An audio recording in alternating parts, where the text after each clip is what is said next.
할렐루야.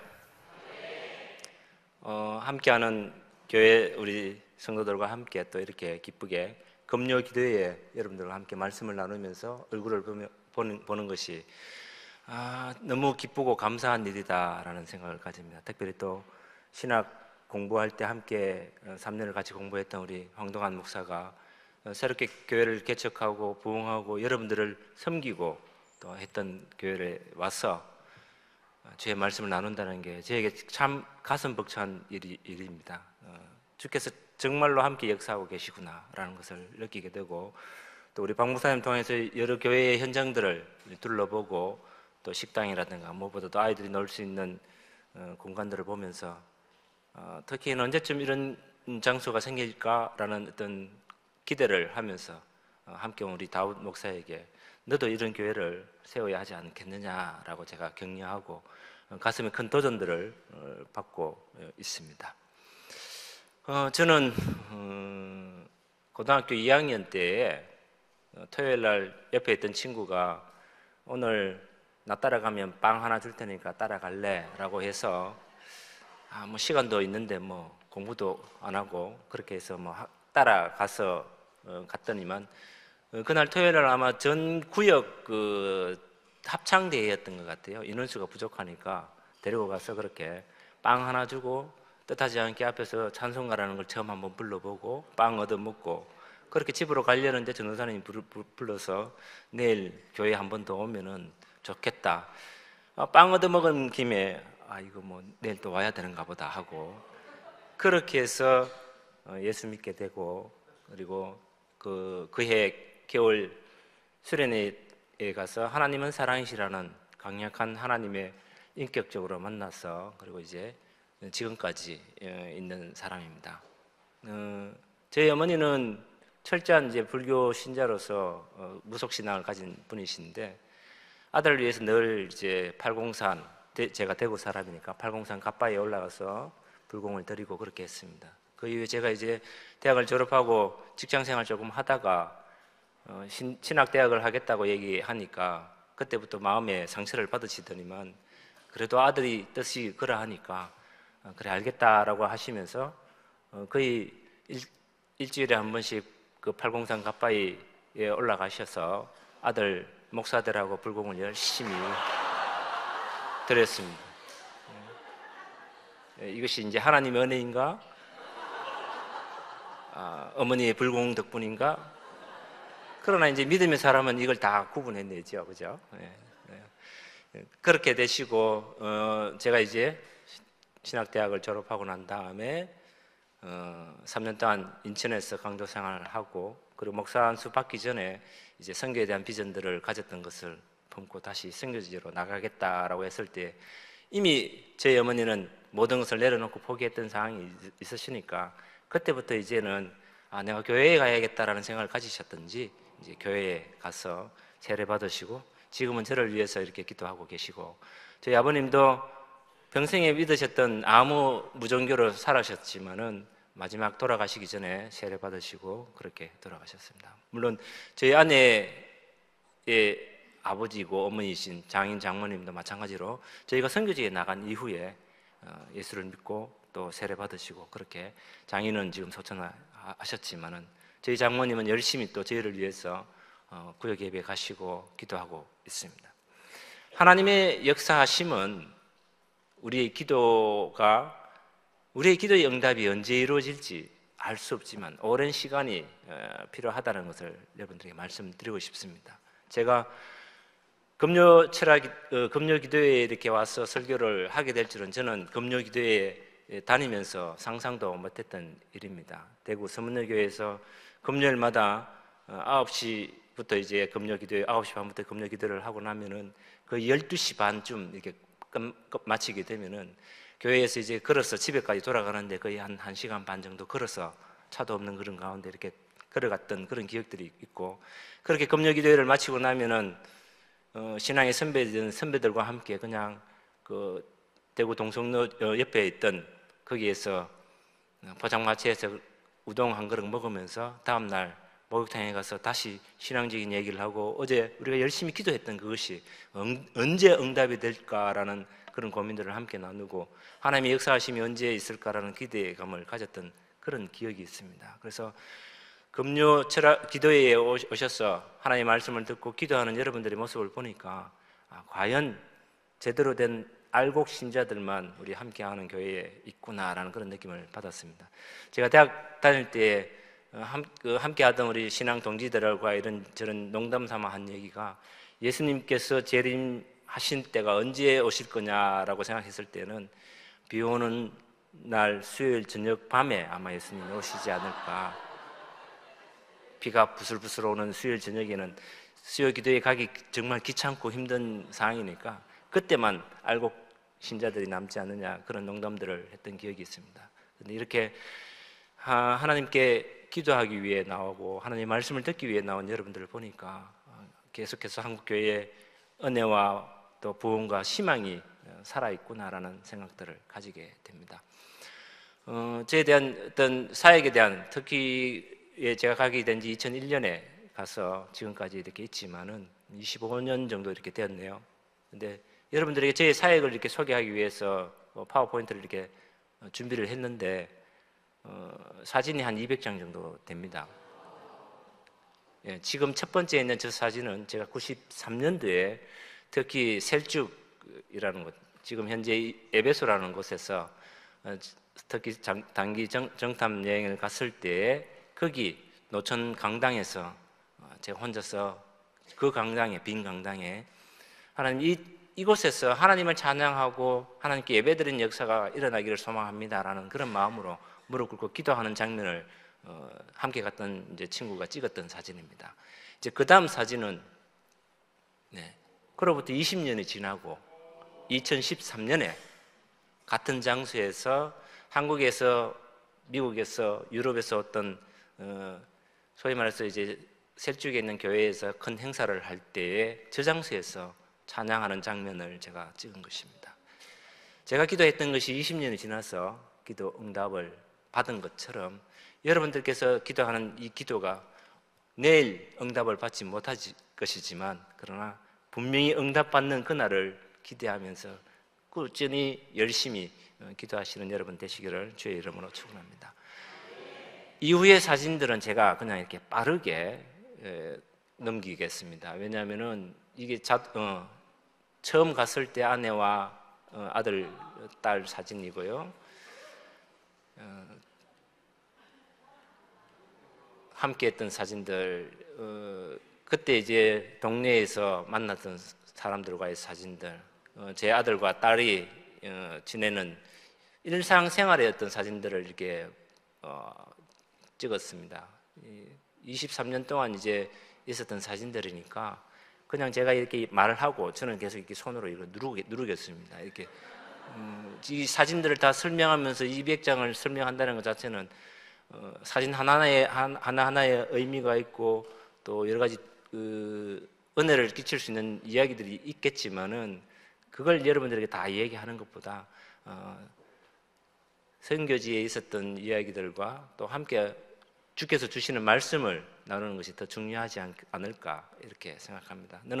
저는 늘 이렇게 선교지에 대한 이야기를 하는 것과 또 목사로서 주의 말씀을 풀어서 나누어서 설명하는 것과 그것에 대한 어떤 갈등들을 늘 가지고 있습니다. 그래서 어떤 때는 목사님께서 오셔갖고 선교사님 제발 설교는 하지 마시고 선교 보고만 좀 해주시고 선교지 얘기를 좀 많이 해주십시오라고 얘기를 하지만은 선교지 얘기만 하다 보면은 도대체 뭐 자기 얘기만 하고 간 것 같은 느낌을 가질 수 있고 또 목사로서 주의 말씀을 늘 묵상하고 주의 말씀을 통해서 은혜를 받는 제가 말씀을 증거하고 말씀을 함께 풀어나가야 할 제가 말씀을 나누지 않고 제 어떤 삶의 얘기를 한다는 것 자체가 좀 꺼리낌이 있습니다. 그런 갈등 가운데 이렇게 있기 때문에 그래도 오늘 성령께서 어떻게 역사하시는지 두고 보겠습니다. 여러분들에게 끼치는 말씀은 무엇일지 저도 궁금하고 그렇습니다. 오늘 말씀에 이제 16장 6절에서 10절까지 이 말씀에 첫 번째로 딱 나오는 것이 6절에 뭐라고 나옵니까? 성령께서 못하게 하신다. 그 지명도 많이 나오죠. 아시아로 가려고 하는데 못 가게 한다. 이제 그렇게 표현이 나오고, 그래서 어디로 갑니까? 부르기아와 길리기아로 지나서, 그래서 이제 무시아로 이제 가서 비두니아로 가려고 하는데, 그 다음에는 이제 예수의 영이 허락하지 않더라. 이제 그렇게 얘기합니다. 그리고 나서 바울이 환상을 보게 되는 장면이죠.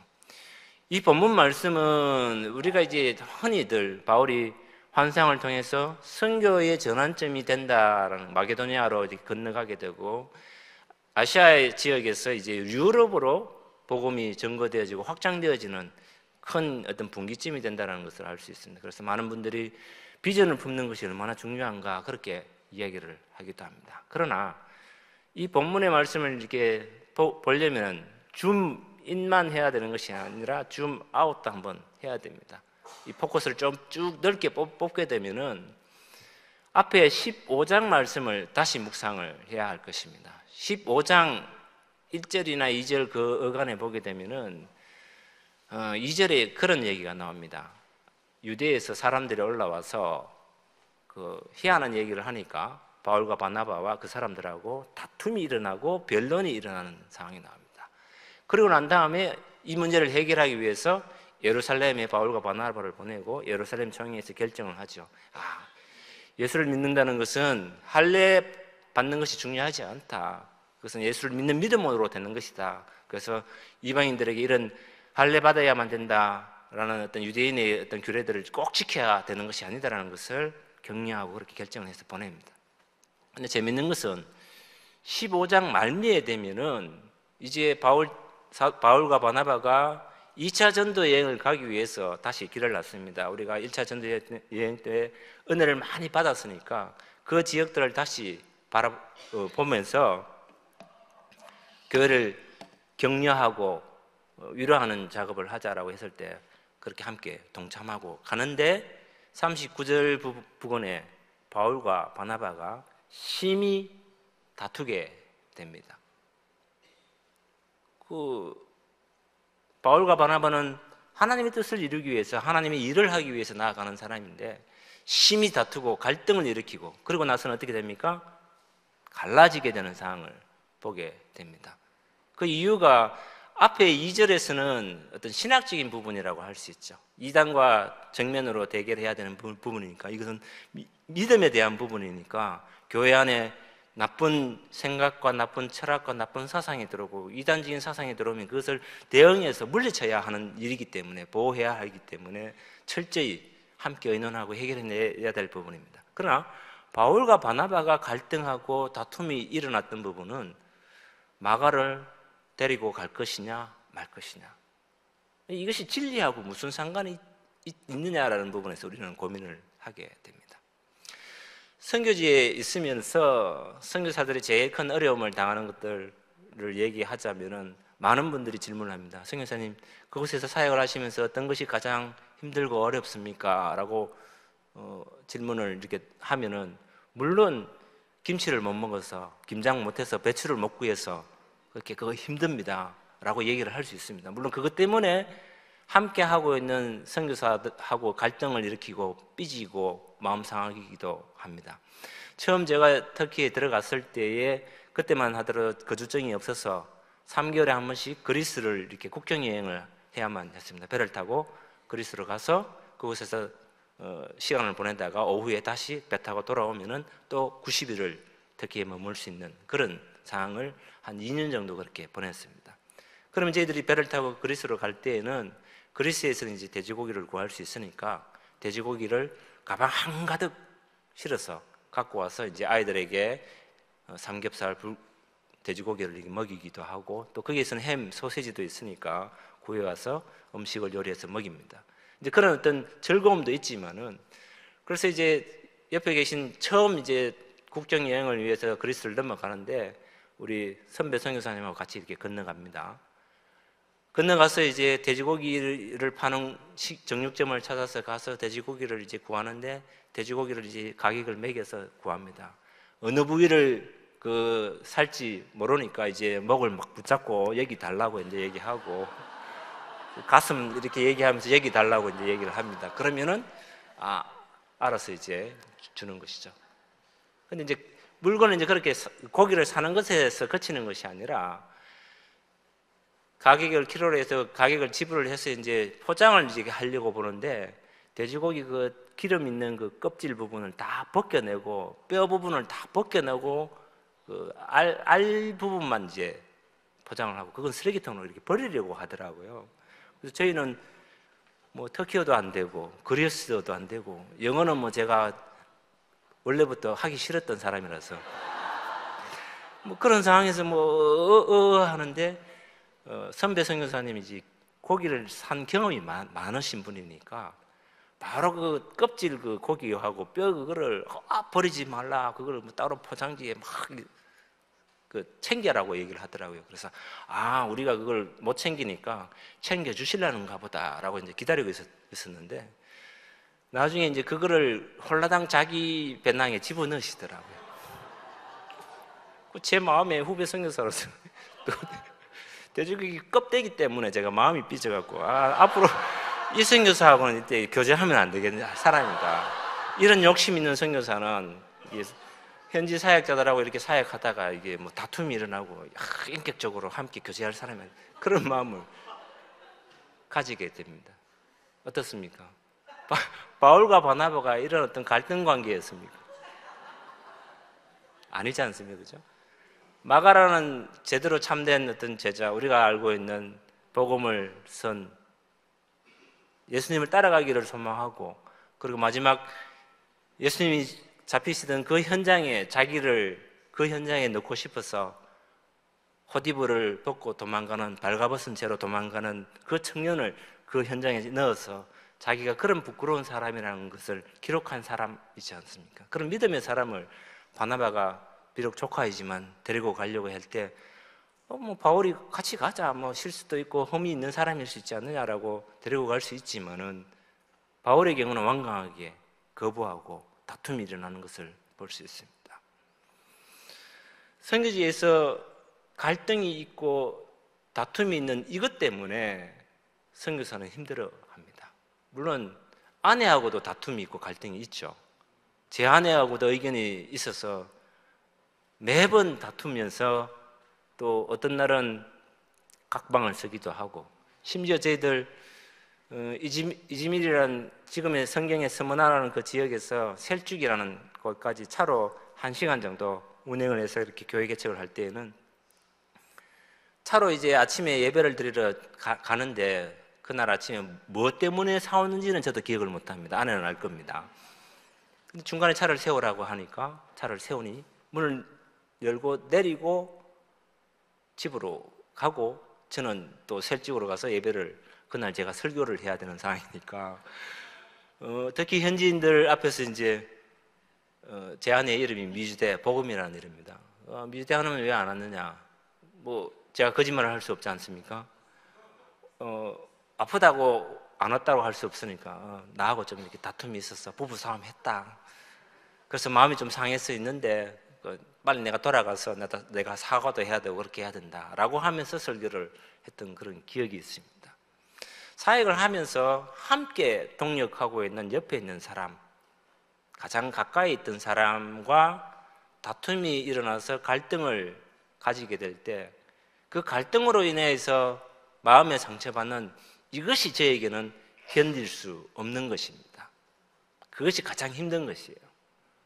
먹지 못하는 거? 그거 뭐 조금 굶으면 됩니다. 하나님께서 나에게 금식을 허락하셨나 보다라고 굶으면 되고 그리고 또 다음에 먹을 기회가 되면 하나님께서 나에게 먹을 것을 주셨구나라고 더 기뻐하고 감사하면서 먹으면 되는 상황이지만은 그러나 함께하고 같이 즐겁게 사역하고 기쁨으로 한 방향으로 보고 나아갔던 그 사람이 나의 생각과 다르게 내 생각과 다른 의견을 내어놨을 때 그리고 나를 이해하지 않고 나를 공격할 때 가장 큰 상처를 받게 됩니다.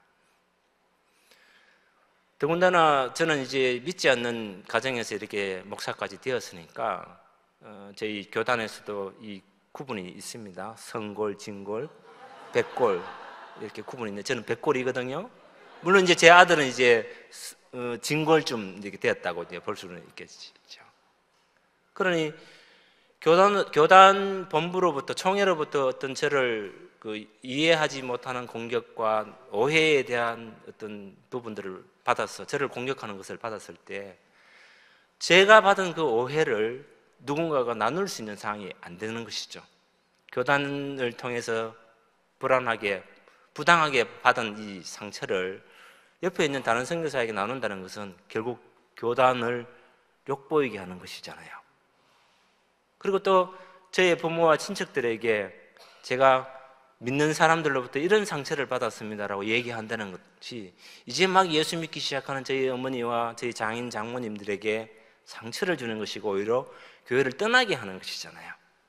그렇다고 제 어린 아이들에게 엄마 아빠가 이런 일을 당해서 뭐 이렇게 하소연할 수 있는 상황도 아니잖아요. 그래서 제 아내와 함께 그냥 매일 아침에 나와서 하나님 도대체 왜 우리한테 이런 일을 주셨습니까? 라고 운동장을 뺑뺑 돌면서 뭐 6바퀴, 하루 10바퀴씩 돌고 또 들어가서 씩씩거리면서 어떻게 합니까? 그 건투, 그 샌드백 같은 거를 이렇게 사다 놓고 거기에다가 막 분풀이 하면서 치고 그렇게도 씩씩거리면서 하나님 도대체 왜 저에게 이런 아픔을 주십니까? 저에게 왜 이런 오해를 주고 저는 정직하게 하나님의 사역들을 감당하려고 했는데 왜 저를 정직하지 못한 거짓말쟁이라고 모든 사람들이 저를 손가락질합니까? 이 오해를 어떻게 풀 수 있습니까? 이제 그런 원망들을 했던 기억이 있습니다. 그렇게 원망하고 불평할 때 제 건강이 이렇게 확 이렇게 스트레스를 받으니까 눈이 나빠지고 이제 그렇게 되었습니다. 지금 이제 녹내장이 와서 오른쪽 눈은 거의 보이지 않고 왼쪽도 뭐 거의 보이지 않는 상황이라서 지금은 운전도 안 하는 그런 상황입니다. 물론 원고를 보려고 해도 지금 원고 글자가 안 보이는 상황이니까 여러분들은 그냥 본문 말씀을 외우고 그 본문 말씀을 통해서 여러분들이 지금 이렇게 외워서 지금 이렇게 설교를 하는데 그런 가운데 있지만 하나님께서 저에게 계속해서 저의 할 일들을 감당할 수 있도록 기회를 열어주신다고 생각합니다. 여러분들은 어떻습니까? 여러분들의 삶 가운데 여러분들과 함께 옆에 갈등을 일으키는 가장 가까운 사람, 믿었던 사람, 신뢰를 가졌던 그 사람이 다툼으로 인해서 나누어지고 갈라서야 하는 그 아픔을 혹시 겪고 계시지는 않습니까?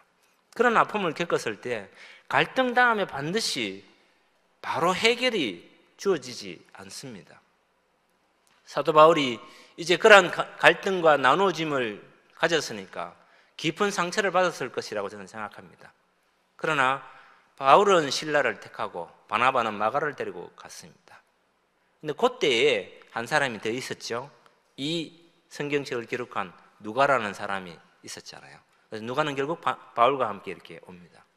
근데 16장 1절 2절에게 보게 되면은 루스드라와 더베라는 곳에 가서 거기 1차 전도 여행 때 디모데를 만났었습니다. 그래서 그 디모데를 택해서 전도 여행을 같이 데리고 가는 것을 볼 수 있습니다. 자, 그렇다면은 오늘 지금 10절에서 우리가 힘썼다, 우리가 인정했다라고 했을 때 이 우리가라는 이 단어 안에 몇 명이 있습니까? 바울과 실라와 누가와 디모데가 있습니다. 이 한 팀이 이렇게 있는 상황입니다. 이미 바울과 바나바가 한 팀이었는데 쪼개져서 갈랐습니다. 아픔을 경험했죠.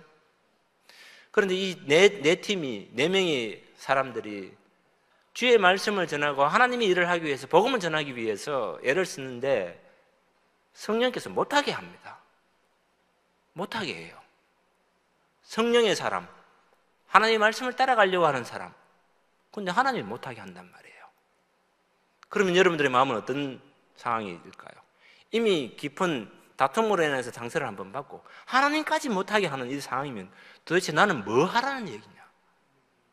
내가 하나님의 사람이 맞느냐라는 생각을 가질 수 있지 않을까요? 사역을 위해서 저희들이 제 아내와 함께 열심히 사역을 하고, 저는 2017년부터 반이라는 곳에, 반은 우리 박 목사님께서 꼭 반은 아라라산이 있고 노아의 방주가 있는 곳이라고 강조를 하시라 얘기를 하던데, 그 반이라는 것은 이즈밀 스마나에서 비행기로 2시간 반, 1800km, 2000km가 되는 곳입니다. 그곳에 이제 반에 있는 젊은이들이 신학을 공부하고 싶다고 얘기를 들어서 그래서 매주 토요일, 금요일마다 비행기 타고 가서 강의하고 돌아가고 그렇게 했던 기억이 있습니다. 그렇게 3년 동안 가르친 다음에 졸업을 하게 하고 그렇게 해서 이제 사회계에 어떤 진보가 있는 것을 느끼게 되고 안에는 세종학당이라는 곳을 통해서 한국어를 가르치면서 거기에 젊은이들을 한국 문화를 가르치고 한국어를 가르치면서 복음과 더 밀접하게 하는 그 사역들이 한창 이루어지는 그때에 2019년에 아내에게 가슴에 큰 질병이 오게 되고 철수할 수밖에 없는 그런 상황이 왔을 때 하나님께서 이 사역을 왜 막으시지? 특기를 다 철수하고 모든 짐을 다 정리할 때 그때에도 물론 하나님이 공급해 주신 짐이니까 하나님께 맡긴다고 하면서 제가 함께 했던 그 가재 도구들, 침대, 냉장고, 에어컨, 모든 도구들, 세탁기 이런 것들을 다 이제 쉐어하는 상황이 되었습니다. 이제 돈 받지 않고 이즈밀에 있는 선교사님들 그냥 무료로 가져가십시오. 필요하신 분들 가져가십시오라고 그렇게 공지를 하고 짐을 다 정리하는 가운데 그런 짐을 정리하는 가운데도 마음에 상처가 되는 거예요. 어떤 분은 그냥 물건을 이거 하나 더 받아갈까? 공짜 어떻게 하면 더 얻어갈까? 자기 필요한 거 가져가려고 하는 사람이 있는가 하면은 이 선교사님이 이제 사역을 정리하고 철수하는구나, 다시 돌아오지 못하는구나 라는 마음에 위로해 주시는 분이 있고 또 어떤 분은 제가 이 물건을 잠시 맡겠습니다. 반드시 다시 터키에 돌아와서 다시 사역할 수 있도록 제가 이 물건을 잠시 보관하고 있겠습니다 라고 하시는 분도 있고 여러 종류의 분들이 있죠. 그런 상처를 받는 가운데 하나님께서 막으시는 것까지 보게 되지 못하게 하신다는 것이죠. 본문에서는 두 번의 막음이 있죠. 성령께서 못하게 하고 예수의 영이 허락하지 않고 이 정도 되면 포기하고 좌절할 수밖에 없는 상황일 것입니다. 저도 그렇게 아내와 함께 다시 아내의 질병을 온전하게 치료하기 위해서 한국에 들어와서 온전하게 치료에 전념하고 그렇게 했을 때 한국에서는 또 뜻하지 않게 팬데믹이라는 하나님의 또 역사심이 있어서 저희 가족에게는 또 쉼이 되었고 아내는 치료의 기간이 되었고 그 기간 동안 아내는 또 이제 운전도 배우고 그 다음에 또 그 기간 동안에 어성경이라는 전문가 과정을 또 공부할 수 있게 되어서 다시 터키에 들어와서 그것을 통해 또 사역을 할 수 있는 어떤 도구가 될 수 있었던 것은 하나님의 큰 역사하심이 있었다는 것을 분명하죠. 그러나 그 전까지 지금 하나님께서 막으시는 이 상황을 가지고 있는 상황이라면 마음의 깊은 상처와 하나님께서 왜 이걸 자꾸 막으시지?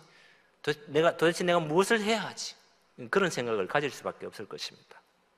더군다나 바울과 함께하는 실라와 누가와 디모데의 경우는 바울이 가려고 하는 것을 지금 하나님께서 성령께서 막으시고 예수의 영이 막으시고 그러면 밑에 있는 사람들이 따르고 싶은 마음이 생길까요? 어려움이 당연히 있을 거라고 생각됩니다. 근데 세 번째로 봐야 할 것은 그러한 가운데에 하나님께서 비전을 보여주신다는 것이죠. 새로운 어떤 환상을 보여주시고 새로운 하나님의 길을 열어주신다는 것이죠.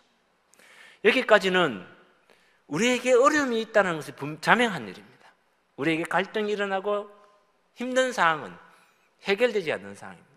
이 상황은 계속해서 순환되어진다는 것을 여러분들이 알 수 있을 것입니다. 저는 이 본문 말씀과 창세기 1장 9절에 있는 6절 말씀과도 연관을 짓습니다. 하나님께서 첫째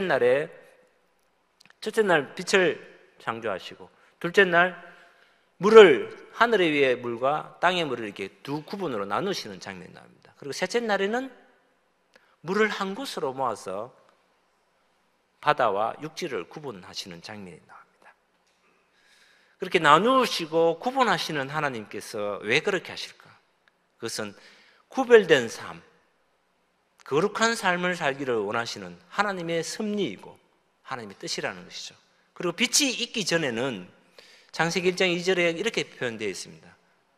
땅은 혼돈하고 흑암이 깊은 가운데 있고 하나님의 영은 수면 위를 운행한다라고 그렇게 표현되어 있어요. 수면 위에 운행하시는 하나님의 이 그림을 생각한다면은 성경 전체에 물 위를 이렇게 운행하는 장면은 두 그림을 더 떠올릴 수 있습니다. 노아 홍수가 가득할 때, 온 세상 지면이 가득할 때 그 수면 위를 떠다니는 노아의 방주를 우리는 그림을 그릴 수 있을 것입니다. 두 번째는 폭풍이 치고 어두운 밤에 제자들은 그 바다 위에서 어떻게든 헤쳐나가려고 하는 그 상황에 그 수면 위에 유유히 걸어오시는 예수님의 모습을 우리는 그림으로 그릴 수 있다는 것이죠. 우리의 마음이 늘 수면 속에 깔아앉아 있는 부유물 덩어리 속, 아픔의 덩어리들, 갈등의 덩어리들, 그런 것들이 믹스되어 있는 상황에 있습니다. 우리의 마음상, 우리의 상황 가운데, 그런 가운데 하나님의 영이 마음 가운데서 계속해서 운행하고 계시다는 것을 성경 본문 말씀에서는 보여주고 있는 것이죠. 근데 그 해결을 하나님께서는 분리하시고 나누고 그 다음에 새롭게 비전을 주시는 것입니다. 하나님의 뜻과 하나님의 계획과 우리의 생각과 우리의 계획은 전혀 다를 수가 있습니다. 그것을 분명하게 얘기하고 있죠. 그럼에도 여기에 이 본문 말씀은 비전을 제시하고 있고 새로운 꿈을 보게 하십니다. 그런데 모든 사람이 보았나요? 모든 사람이 보지 않았어요. 바울이 환상을 보았을 때, 그리고 우리가 힘썼다, 마게도니아로 가기를 힘썼다. 환상을 본 사람은 바울인데 마게도니아로 가려고 힘쓰는 사람은 우리라는 것이죠. 여기 우리의 고민과 해결점을 가질 수 있는 것입니다. 하나님의 뜻이 무엇인지에 대한 기본적으로 예민한 마음을 우리가 가지고 있지 않으면은, 예를 들어서 황동환 목사님께서 어떤 새로운 비전을 가지고 이것을 우리가 해야 합니다라고 얘기했을 때, 예, 그것이 하나님의 뜻입니다, 하나님께서 우리를 부르시는 것으로 인정하겠습니다라는 그 인정하는 마음을 가지려면은 통일하게 하나님 뜻이 무엇인지에 대한 예민한 감각이 있지 않으면 안 된다는 것이죠. 재미있는 이 상황은 갈등과 힘들고 어려운 상황 가운데 아픔이 있는 이 상황에 하나님의 뜻이 무엇인지 민감하게 알 수 있는 이 감각을 키운다는 것은 쉬운 일이 아닐 것이라는 것이죠. 그럼에도 바울이 환상을 본 것은 훌륭하지만 그 환상을 본 것에 대해서 하나님의 뜻으로 인정하고 하나님이 우리를 부르셨다라고 인정하는 이 자세는 쉬운 일이 아닐 것입니다. 그렇게 인정할 때에, 하나님의 뜻이라고 인정되어질 때에 힘쓸 수 있는 것입니다. 저는 여기에서 우리가 마게도니아로 가기를 힘썼다라는 이 표현을 여기에 있는 함께하는 교회의 모든 성도들이 가져야 할 자세라고 저는 생각합니다. 여러분들이 앞에 있는 사랑하는 목사님들과 또 셀 리더나 또 가정교회 목자라고 합니까? 리더들이 우리가 이 일을 합시다라고 어떤 얘기를 할 때, 방향을 제시할 때, 맞습니다, 그것이 하나님이 하시기를 원하는 뜻입니다라고 인정하고 힘써서 그 일을 할 때에 교회가 하나가 되고 또 하나님의 역사가 일어나고 열매가 주어진다는 것을 믿으시기 바랍니다. 뭐 이 정도 하면은 충분히 제가 이렇게 본문 말씀을 잘 풀이했다라고 생각이 됩니다. 덧붙여서 제가 말씀을 드린다면은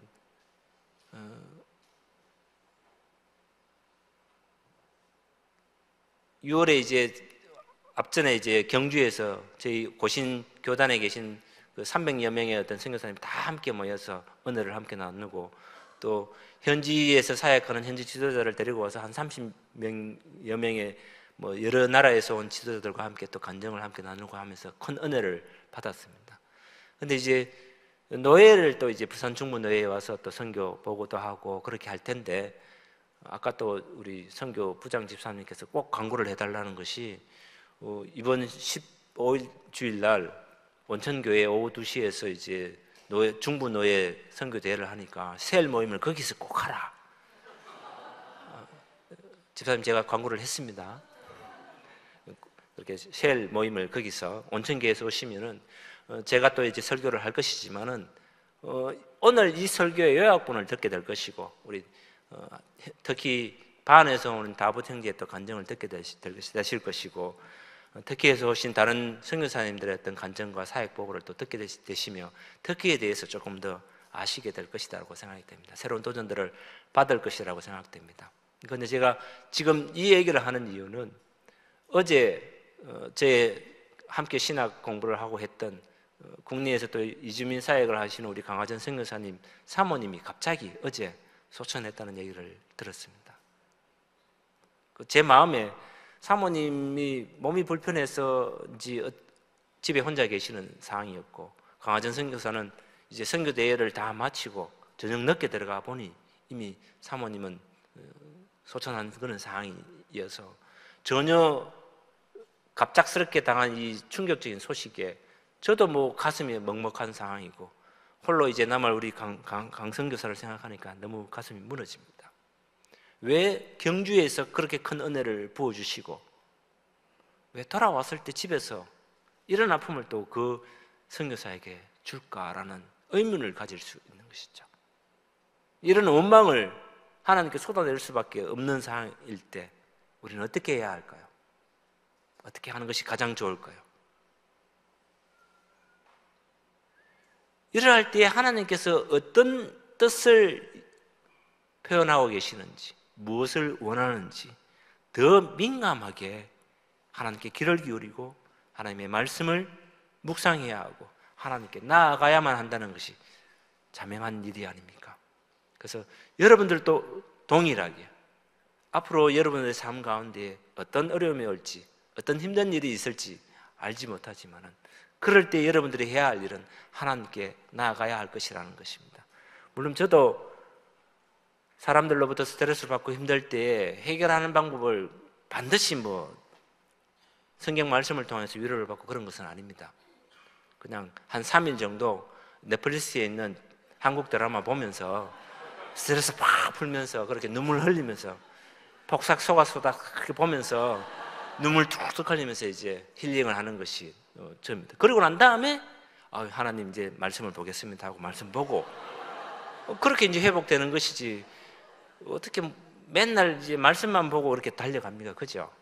그래서 그렇게 우리에게 닥쳐오는 아픔과 고통과 어려움들을 해결할 수 있는 방법들을 가장 가까운 곳에서 찾아 나가야 할 것이고 전국적으로는 하나님의 말씀을 통해서 하나님의 음성을 통해서 해결해 나가야 되고 위로해 주시는 하나님과 또 비전을 주시는 그 하나님과 또 우리가 감당해야 할 힘써야 하는 이 부분 아프지만 또 힘을 써야 되지 않습니까? 힘들지만 노력해야 하고 땀 흘리지만 또 나아가야만 되고 다리 아프지만 계속 걸어야만 하는 천국 가는 그날까지 하나님께서 정말 잘하였도다 충성된 종아 라고 칭찬하는 그 소리를 한마디 듣기 위해요 나가야 하지 않습니까? 저는 스마나에서 있습니다. 7교회에서 스마나 교회에게 주신 말씀이 무엇입니까? 네가 죽도록 충성하라. 저는 그 말씀을 제 가슴에 새겨서 저에게 어떤 어려움이 온다 하더라도 어떤 힘든 일이 있다 하더라도 그냥 묵묵히 나아갈 것이라는 것을 여러분들 앞에 다짐합니다. 여러분들도 동일하게 우리 주님께서 십자가를 지시면서 감난산 그 바위 앞에서 이 십자가 잔을 내게서 멀리하여 주옵소서 할 수만 있거든 그렇게 기도하셨던 그 예수님처럼 우리도 그렇게 기도할 것이지만 그러나 하나님 뜻이 그것을 수용해야 한다는 것을 우리가 알기 때문에 여전히 견디어 나아가고 주님께서 상을 주실 그것을 바라보고 우리가 나아가야 하는 사람임을 잊지 마시기를 주의 이름으로 축원합니다. 기도하겠습니다. 하나님은 은혜를 주심을 감사를 드립니다. 우리에게 힘듦과 갈등과 어려운 상황들이 우리 주변에 늘 있음을 다시 한번 고백합니다. 어렵고 힘든 상황이 있을 때 저희 마음에 위로를 주시고 주의 말씀으로 새 힘을 주시고 무엇보다도 바울에게 주신 환상을 우리에게 주신 것처럼 우리에게도 환상을 주시고 비전을 주시옵소서. 또한 하나님의 뜻이 이것이라고 인정할 수 있는 민감한 마음, 하나님의 뜻을 분별할 수 있는 눈을 우리에게 허락하여 주옵소서. 나아가서 하나님의 뜻을 이루기 위해 힘써 노력하는, 전력을 다하는 저희가 될 수 있도록 우리에게 능력 주시고 위로를 주옵소서. 예수님 이름으로 기도드립니다. 아멘.